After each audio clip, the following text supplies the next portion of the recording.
ஒரு பசுமாடு காணாமல் போன இரவு. மறுநாள் கிராமமே அதிர்ந்த ஒரு சம்பவம் நடந்தது. பஞ்சாயத்தில் உண்மை யார் பக்கம் இருந்தது? பொன்னியின் பசும் பால் பணியாரத்துக்கு பின்னாடி இருந்த உண்மை என்ன? அந்த அழகான கிராமத்துல பொன்னி என்ற ஒரு பெண் வாழ்ந்து வந்தா. அவளுக்கு பெரிய பணக்கார வாழ்க்கை இல்ல, பெரிய வீடும் இல்ல. ஆனா அவளிடம் இருந்தது ஒரு பெரிய மனசு. ஒவ்வொரு நாளும் அதிகாலையிலே எழுந்து தன் வீட்டை சுத்தம் செய்து தன்னுடைய பசுவுக்கு உணவு கொடுத்து அன்போட வேலையை ஆரம்பிப்பா. அவள் செய்யும் பசும்பால் பணியாரம் சாதாரணமானது கிடையாது. அதில் ஒரு தனி சுவை இருந்தது. அதனால்தான் பக்கத்து கிராமத்திலிருந்தும் மக்கள் அவள் கடையை தேடி வருவார்கள். அட பொன்னி, உன் கையால் செய்கிற பணியாரத்துக்கு என்னம்மா இப்படி ஒரு சுவை இருக்கு? நான் எத்தனையோ இடத்துல பணியாரம் சாப்பிட்ருக்கேன். ஆனால் உன் பணியாரத்தில் ஏதோ ஒரு தனி ருசி இருக்கு. என்ன சேர்க்குறேன்னு எங்களுக்கும் சொல்லு. எங்களால் வீட்டில் செய்தாலும் உன்ன மாதிரி வரமாட்டேங்குது. அக்கா, இதுல சொல்லிக்கிற மாதிரி பெரிய ரகசியம் எதுவும் இல்ல. நல்ல பொருள் பயன்படுத்தணும். அதை விட முக்கியமா அத செய்யறப்போ மனசுல சந்தோஷம் இருக்கணும். நம்ம கையால செய்யற சாப்பாட்டுல நம்ம மனசும் கலக்குது. கோபத்தோட செய்தாலும் அவசரத்தோட செய்தாலும் சுவை மாறிடும். அன்போட செய்தா சாதாரணமான சாப்பாடு கூட எல்லாருக்கும் பிடிச்ச சாப்பாடா மாறிடும். அதே ஊர்ல பொன்னுசாமி என்ற ஒரு பெரிய செல்வந்தர் இருந்தார். அவருக்கு பெரிய வீடு இருந்தது, நிறைய நிலம் இருந்தது, பணமும் இருந்தது. ஆனா ஒரு விஷயம் மட்டும் அவரிடம் இல்ல. அது மக்கள் மனசுல கிடைக்கும் உண்மையான மரியாதை. ஊர்ல யாராவது பொன்னிய பத்தி நல்லா பேசினாலே பொன்னுசாமிக்கு உள்ளுக்குள்ள ஒரு கோபம் வரும். ஐயா, நேத்து நான் பக்கத்து ஊருக்கு போயிருந்தேன்.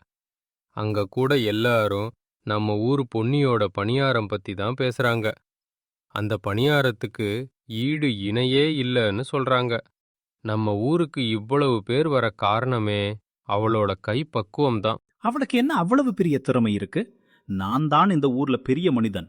என்னிடம் பணம் இருக்கு, சொத்து இருக்கு. ஆனா யாரும் என்னை பற்றி இவ்வளவு பேச மாட்டாங்க. ஒரு சாதாரண பொண்ணு செய்யற பணியாரத்துக்கு இவ்வளவு புகழா? இதுல ஏதோ ஒரு ரகசியம் இருக்கு. அந்த ரகசியம் தெரிஞ்சா போதும், அவளுக்கு கிடைக்கிற இந்த பெயரெல்லாம் நின்னுடும். ஒரு நாள் பொன்னுசாமி நேராக பொன்னியின் கடைக்கு சென்றார். வெளியில பார்த்தால் சாதாரணமா பேசுற மாதிரி இருந்தாலும் அவருடைய மனசுக்குள்ள இருந்தது பொறாமை. பொன்னி, உன் பணியாரம் இவ்வளவு பிரபலமா இருக்கு. தினமும் இவ்வளவு மக்கள் வர்றாங்க. நான் ஒரு விஷயம் கேட்கணும். உன் பணியாரத்தோட உண்மையான ரகசியம் என்ன?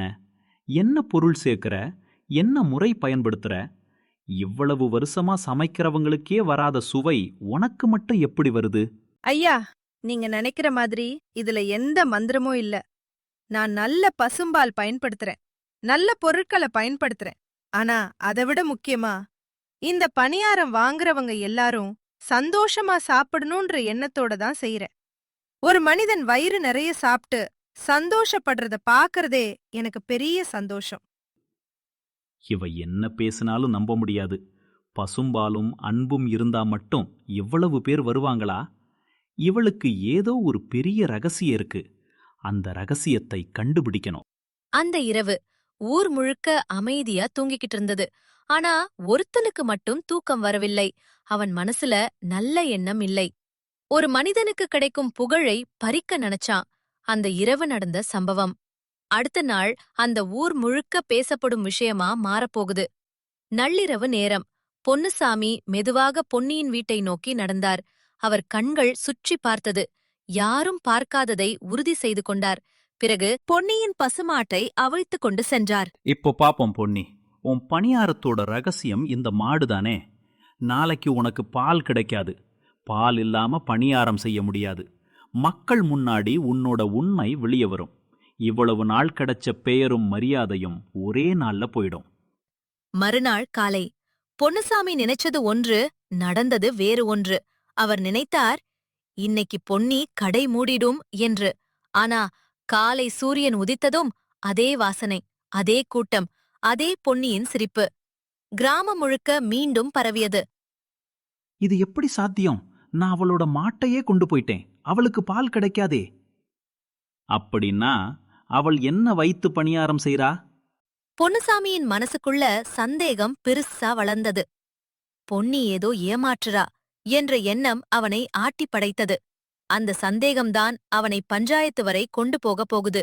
ஆனானா அந்த பஞ்சாயத்துல பொன்னுசாமியே தன்னோட மிகப்பெரிய ரகசியத்தை வெளிய சொல்ல வேண்டிய நிலை வரும் என்று அவனுக்கே தெரியாது. ஒரு மனிதன் பொய் சொல்லி சில நேரம் தப்பிக்கலாம். ஆனா அந்த பொய்யை காப்பாற்ற இன்னொரு பொய் சொல்ல ஆரம்பிச்சா ஒரு நாள் அந்த பொய்யே அவனை எல்லாருக்கும் முன்னாடி நிறுத்திடும். பொன்னுசாமி நினைத்தது பொன்னியின் பெயரை அழிக்கணும் என்று. ஆனா அவனுக்கு தெரியாது, அவன் மறைக்க நினைத்த உண்மை அவனுடைய சொந்த வாயாலேயே வெளிய வரப்போகுது என்று.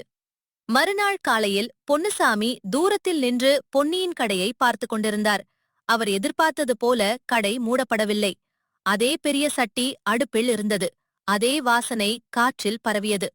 மக்கள் வழக்கம் போல கூட்டமாக வந்து பணியாரம் வாங்கிக் கொண்டிருந்தார்கள். இது எப்படி நடக்குது? நேத்து ராத்திரி அவளோட பசுமாட்டை நான் தான் கொண்டு போனேன். அவளுக்கு பால் கிடைக்காது. பால் இல்லாம பசும்பால் பணியாரம் எப்படி செய்ய முடியும்? அப்படின்னா இவ்வளவு நாள் இவ மக்களை ஏமாத்திட்டு இருந்தாளா? பசும்பால்னு சொல்லிட்டு வேற ஏதாவது பால் பயன்படுத்துறாளா? இவளோட உண்மை எல்லாருக்கும் தெரியணும்.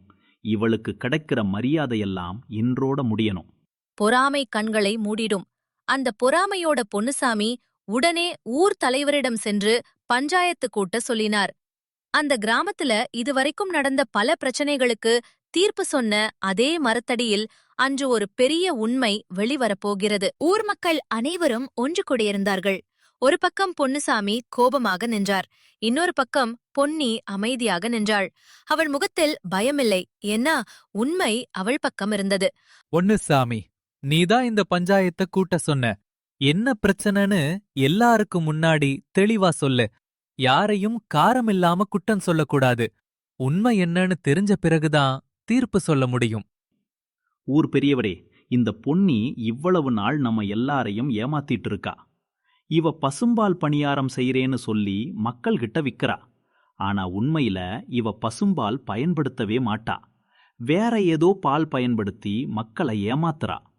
நம்ம ஊர்ல நல்ல பெயர் வாங்கறதுக்காக பொய் சொல்லுறா. இப்படிப்பட்ட பொய்யை நாம சும்மா விடக்கூடாது. மக்களை ஏமாத்துறவங்களுக்கு தண்டனை கிடைக்கணும். பொன்னுசாமி, நீ சொல்றது பெரிய குற்றச்சாட்டு. ஆனா ஒரு விஷயம் புரியல. உனக்கு எப்படி இவ்வளவு உறுதியா தெரியும்? நீ அவள் பணியாரம் செய்யற இடத்துல பார்த்தியா? இல்லையா, சந்தேகமில்ல, எனக்கு உறுதியா தெரியும். ஏன்னா நேத்து ராத்திரி அவளோட பசுமாட்டை நான் தான் கடத்திட்டு போனேன். அவளுக்கு பால் கிடைக்காதுன்னு தெரிஞ்சுதான் நான் அதை செய்தேன். அதனால தான் இன்னைக்கு அவ எப்படி பணியாரம் செய்யறான்னு பார்க்கணும்னு நினைச்சேன். இப்ப பாருங்க, மாடு இல்லாம பசும்பால் பணியாரம் எப்படி செய்ய முடியும்?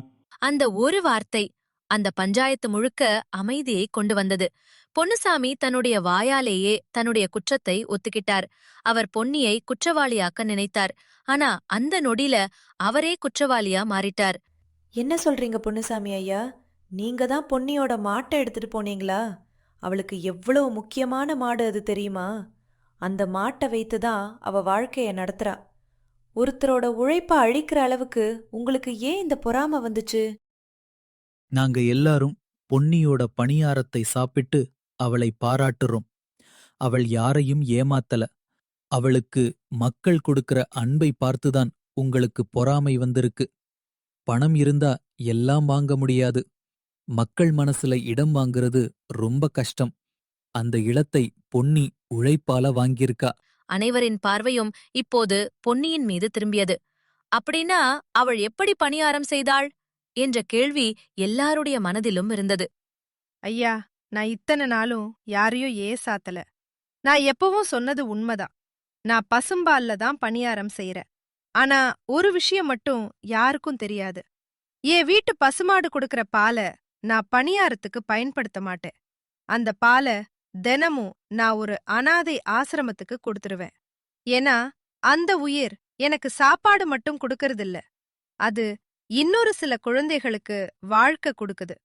நான் பணியாரம் செய்யற பாலை பக்கத்து கிராமத்துல இருக்கிற என் பாட்டி வீட்ல இருந்து தினமும் வாங்கிட்டு வருவேன். அவங்க வீட்ல நல்ல பசுக்கள் இருக்கு. அதனால என் மாடு இல்லாத நாளும் என் வேலை நின்னு போகாது.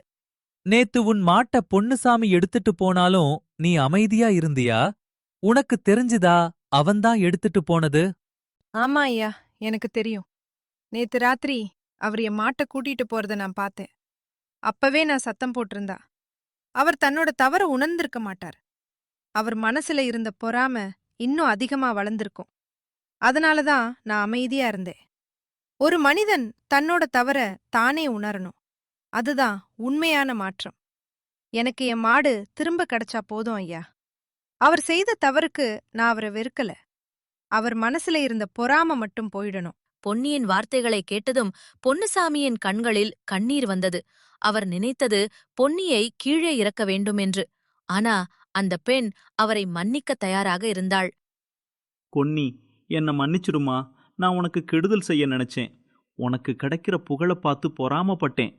என்னிடம் பணம் இருந்தது, ஆனா உன்னிடம் இருந்த ஒரு விஷயம் என்னிடம் இல்லை. அது நல்ல மனசு.